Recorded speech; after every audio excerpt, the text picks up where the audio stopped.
आखिरकार लंदन की Westminster court ने भगोड़े नीरव मोदी की अपीलों को ठुकराते हुए उसकी सारी दलीलों को खारिज करते हुए भारत सरकार के प्रत्यारोपण के फैसले पर मोहर लगा दी। और ये हमारी सीबीआई और भारत सरकार की बहुत बड़ी जीत है। दोस्तों, हम इस वीडियो में देखते हैं कि आखिर नीरव मोदी पे क्या आरोप है और इस फैसले का भारत सरकार हमारी जांच एजेंसियों पर क्या फर्क पड़ता है। क्या इसमें बैंकों की भी कोई भूमिका है? नीरव मोदी अपने बचाव के प्रत्यारोपण में क्या क्या कानूनी दांव खेल सकता है, इन सभी मुद्दों पर आज विचार करेंगे। हीरा व्यापारी नीरव मोदी पीएनबी बैंकों को 14,000 करोड़ रुपए का चूना लगाकर फरवरी 2018 में यहां से फरार होकर लंदन में जाकर छुप गया।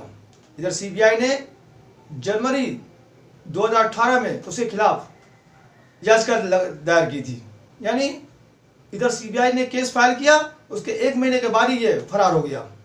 लेकिन हमारी सीबीआई और भारत सरकार चुप नहीं बैठी, लगातार पीछा करती रही और इसका फल ये हुआ कि मार्च 2019 में इसे लंदन में भी गिरफ्तार किया गया और तभी से वो लंदन के वार्ड्सवर्थ जेल में है और वहाँ लगातार मुकदमे की सुनवाई वीडियो कॉन्फ्रेंसिंग के जरिए हो रही है। सीबीआई का आरोप है कि नीरव मोदी ने फर्जी LOU यानी लेटर ऑफ अंडरटेकिंग की मदद से पीएनबी को 14,000 करोड़ रुपए का चूना लगाया है।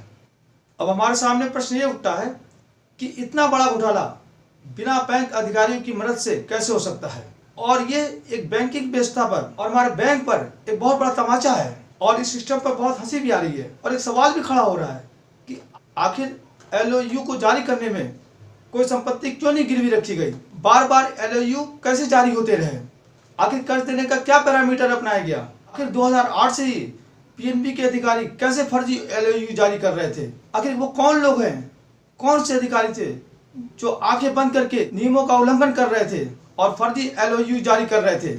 आज हम सभी भारतीयों का सीना गर्व से चौड़ा हो गया कि सीबीआई ने नीरव मोदी के खिलाफ पुख्ता व ठोस सबूतों के आधार पर और लॉजिक दलील देकर लंदन की कोर्ट को अपने फेवर में कन्विंस कर लिया। ये कोई हंसी खेल नहीं था। नीरव मोदी ने अपने भारत भेजे जाने के खिलाफ कई झूठी दलीलें पेश की थी। बार बार वो अपने यहाँ की न्याय व्यवस्था पर सवाल उठा रहा था कि मैं यहाँ न्याय नहीं मिलेगा, हमारी मानसिक स्थिति खराब है, और तो और बार बार ये दावा कर रहा था कि यहाँ की जेलों की स्थिति ठीक नहीं है। उसके इन सारे बैकग्राउंड को लंदन की कोर्ट ने खारिज कर दिया। आज हमारे भारतीयों का सीना तो उसी समय गर्व से चौड़ा हो गया जब लंदन की कोर्ट ने उसके सारे दावों को खोखला बताते हुए ये बिल्कुल क्लियर शब्दों में कहा कि भारत की न्याय व्यवस्था पर हमको पूरा विश्वास है और हमें विश्वास है कि यहाँ का जस्टिस बिल्कुल निष्पक्ष होगा। और ये लंदन की कोर्ट ने भारत के लिए कहा है और इस तरह हमारी न्याय प्रणाली की निष्पक्षता पर मोहर लग गई। साथ ही कोर्ट ने नीरव मोदी को साफ साफ कहा जो केस भारत में चल रहे हैं उसको भारत में भी इसको फेस करना है, उसका जवाब भारत सरकार को ही देना है।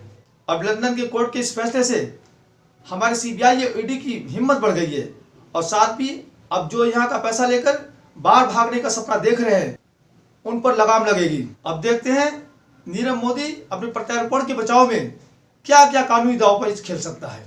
अब ये लंदन के कोर्ट की ऑर्डर कॉपी वहाँ के होम मिनिस्टर प्रीति पटेल के पास जाएगी, जिसको वो स्टडी करके उस पर साइन कर देंगे।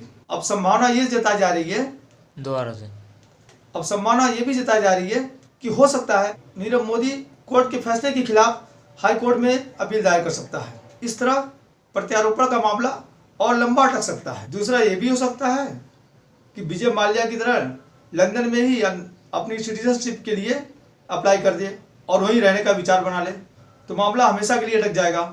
नीरव मोदी सीबीआई व ईडी दोनों की रडार पर है। सीबीआई का आरोप है कि इसने पीएनबी के साथ घोटाला किया है और उधर ईडी इन्फोर्समेंट डायरेक्टरेट का आरोप है कि इसने मनी लॉन्ड्रिंग की है। अच्छा दोस्तों, मैं अपने वीडियो के अंत में सीबीआई व भारत सरकार को उनकी हिम्मत, उनकी मेहनत को दाद देना चाहता हूं और देखते हैं अब आगे केस क्या होता है। जैसे जैसे इस केस में कुछ भी जानकारी मिलेगी हम आपको तुरंत अपडेट देंगे। जय हिंद, जय भारत।